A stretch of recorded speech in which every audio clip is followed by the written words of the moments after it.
What's up YouTube? 5'8" dunker, basketball trainer, Andy Lloyd here, coming to you today for episode 82 of the Skigh vlog. And today I'm going to be getting into another basketball related movement. I'm going to be getting into shooting. Now, I will be just going over some basic fundamentals as I go and compare these two players that I'll mention. First things first, guys, head over to my website, www.skighathletics.com. Subscribe to my mailing list, get my free 2 months worth of vertical training program, and also check out the elite programs. Gonna leave that on sale for just a couple more days, so go check that out. I'm gonna talk about two excellent shooters, Ray Allen and Steph Curry, as you saw in the thumbnail. I'm gonna talk about some severe differences that they have in their shooting form, and release point, some basic form fundamentals, and then I am going to talk about the things that they have in common, kind of like the crossover that I had also with Steph Curry and Russell Westbrook. Now, it's funny because Steph Curry isn't even one of my favorite players. He's just an extremely effective player, so it just ended up working out like that. So first thing that I want to talk about is that shooting is right here. This video is not meant to change anybody's form at all, okay? Shooting is more of a feel than anything. If you've had the same shot since you were 7 years old, look at Lonzo Ball. He's got an unorthodox shot, but he stuck to it, and repetition, and he still has some basic basketball fundamentals, so that his shot is just, it's wildly different, but there's some basic base building that was done when he was younger, so his shot is still a very effective shot. So you can have an unorthodox shot and have it still be very effective. Now, today I'm going to go over tips. So this is just tips, okay? Nothing to make you go change your shot forever, make you feel bad about your shot. That's the last thing I want to do. So first thing, I'm going to talk about Ray Allen's jump shot. Now, Ray Allen had an unbelievable career. He's an unbelievable player, very clutch, and he was extremely athletic. He still was later on in his life, obviously, to play in the NBA, but started really becoming a threat at the three-point line because of his quick release and just because of his form overall. It was hard to block him because of his release point. Now, that's what I'll get into first.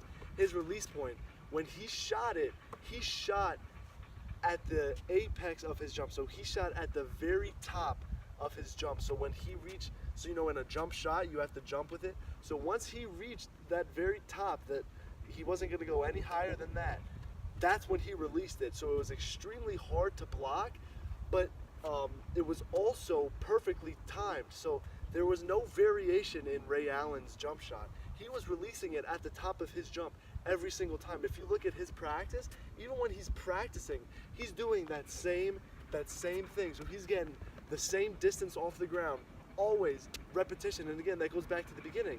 You can have an unorthodox shot, but make it consistent, make it the same.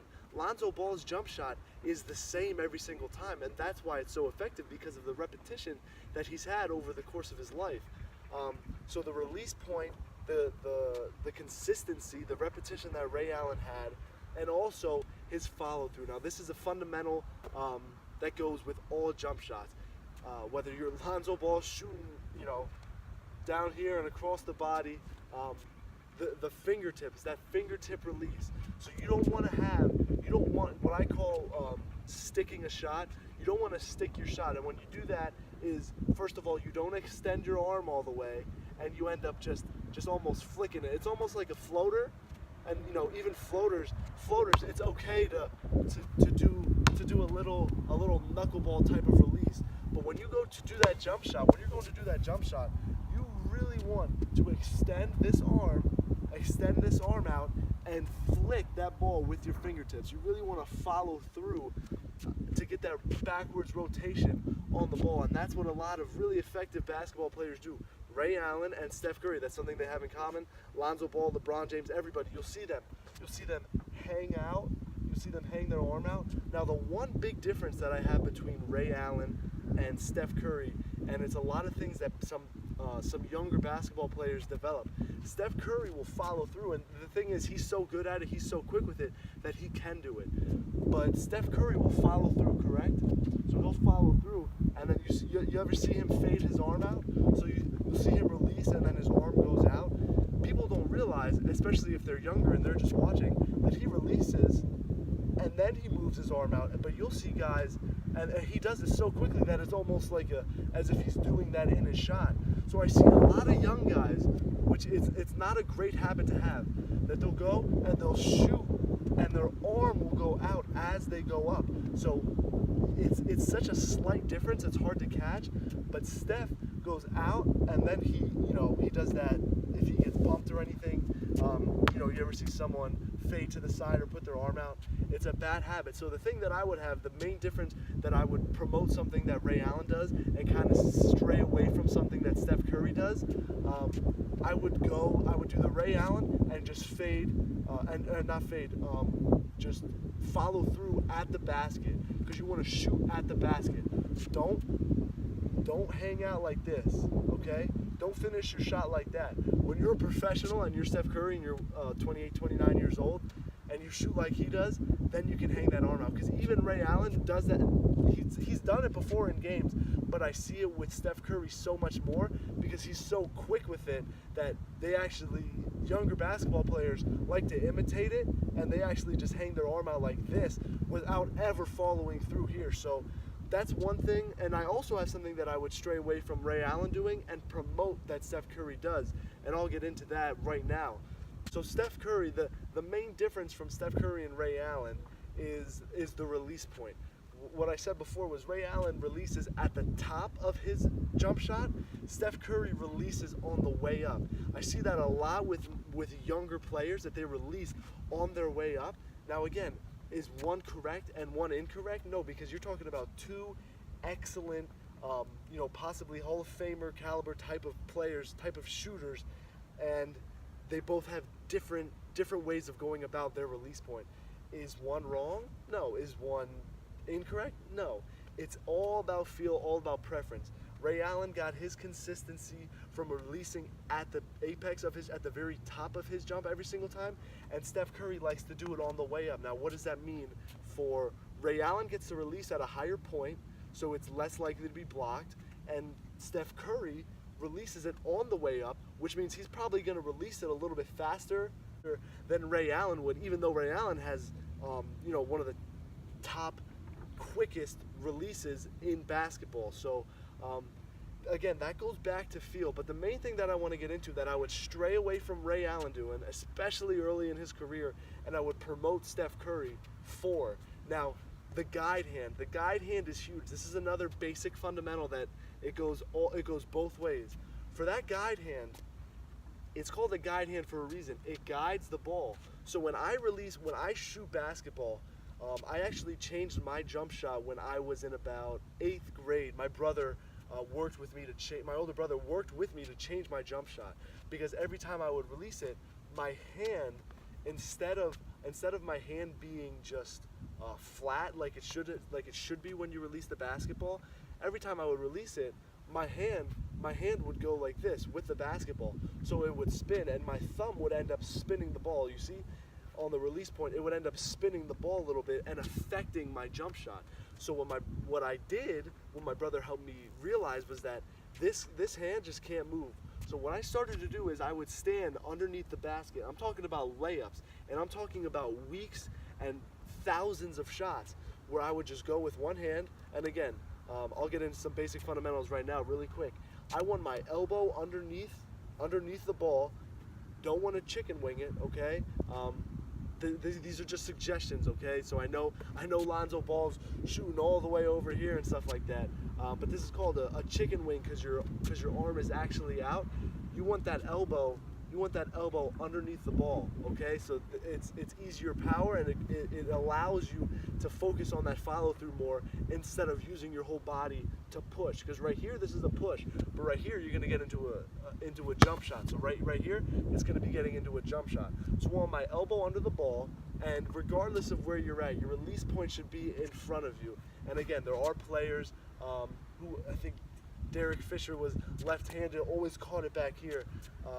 I think there's the less movement, the less margin for error. So that's why I'm talking about this stuff. So the elbow under the ball is less movement. And if you keep it and you're shooting right here, just right above your head, it's less margin for error than having to bring it back here, okay? Just because it's less movement. and it's just more effective as far as a jump shot, in my opinion.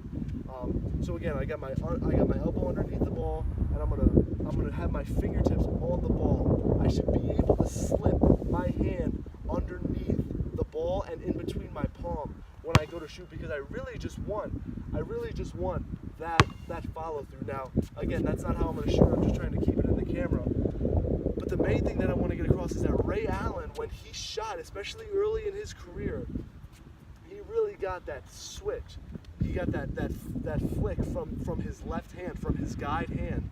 Steph Curry, you look at Steph Curry's hand, and it'll be completely flat and not affected, and the spin on the ball will be straight back. Now Ray Allen, he still ended up having an unbelievable spin on the ball, and it was almost as if his guide hand really wasn't doing anything. But again, I'm looking for a lower margin of error, so the less movement the better. So this left hand, I want to be, I'll step back a little bit. When I release it, okay,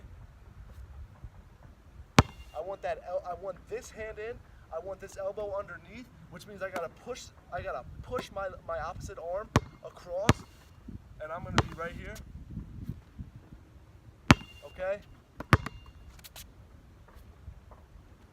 Now, if you don't have a basketball hoop in your driveway and you can only play after school and stuff, and it's a Saturday, you can do what I just did 1,000 times.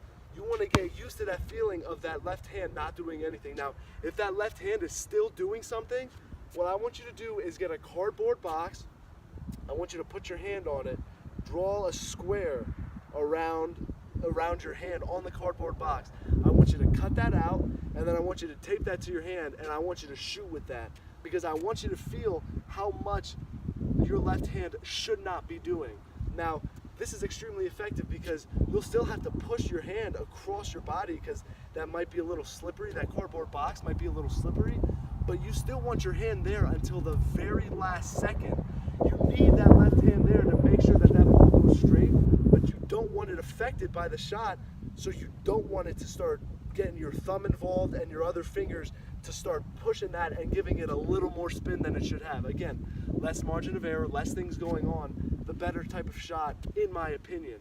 So again, I want my hand to be completely involved the entire time until the very end. I just don't want it to move. So you can see, even if I do a step back or something really quickly and I try to get rid of this ball, my left hand is going to be straight the entire time, okay? So I'm here.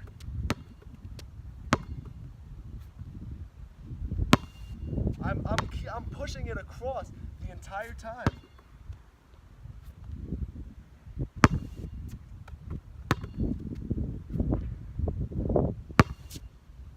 Okay, so I'm gonna set this camera up. I'm gonna just get a couple jump shots in, and I'm gonna just show you guys how I go about shooting. Again, this is more of, I'm going with the hands. As far as my release point, if I'm just shooting, and it's not, I wouldn't promote it, but in games, I tend to shoot at the top of my jump, okay? So I do the Ray Allen. Again, I'm not promoting any of this because they're all just suggestions. And in practice, again, I do the same thing. I get good height on my jumps, for my jump shots, and I really just like to get up as high as possible, considering I'm only 5'8", and jump and shoot at the top, at my release point. So that's what I do. Again, guys, all suggestions. I'll show a couple clips of me taking a couple jump shots. Other than that, guys, head over to my website, www.skighathletics.com. Pick up the free training, and if you want the elite training, pick it up before it goes off sale. Subscribe, like, comment. I appreciate all the likes. Appreciate the love, the comments, the support. Any positive, negative, or constructive criticism, please comment below, guys. I'm open for anything. I won't delete your comment. I won't belittle you or be mad about any kind of comments that you have. But again, I appreciate it all. Feel free to share any of my videos on your Facebook, on your Instagram, on your Twitter, guys. I got a lot of people saying that I should have more subscribers and stuff like that. Well, that if you'd help me out by sharing it. If you think these videos will help other people out, then it's a win-win for you. So I really appreciate everything, guys. Keep grinding, keep hustling, and get to work. Let's get that program, get to work.